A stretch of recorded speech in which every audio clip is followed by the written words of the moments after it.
Welcome back, leather crafters. It's been a couple of weeks since I finished my mask. This mask will not protect you from viruses or any of the stuff like that.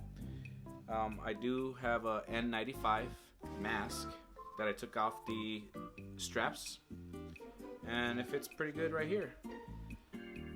And when you actually put it on, you can still see the white mask under, but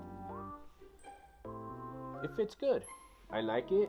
There's other designs that I would love to make with this.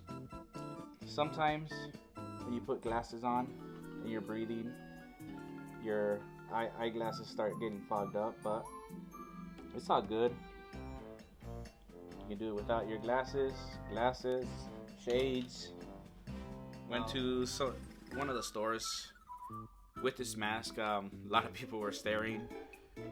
Some people were saying nice mask, and I just let them know, from our safe distance, 6 feet away, that it has the N95 mask under it.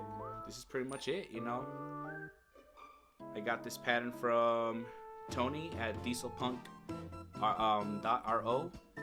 Thank you again, Tony.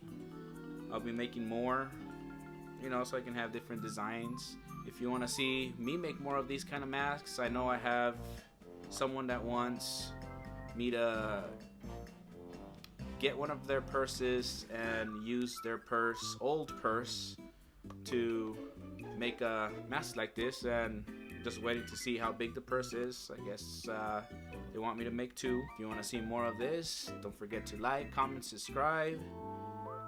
Hit the bell notification so you won't miss when my next video is up. For sure, my next project will be making a mask from also dieselpunk.ro, and it's a kid's mask,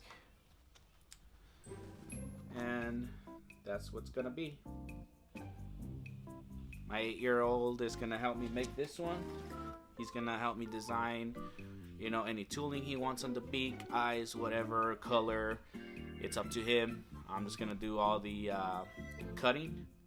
I'll have him help me with the punching, and that's pretty much it. We'll see you later. Bye.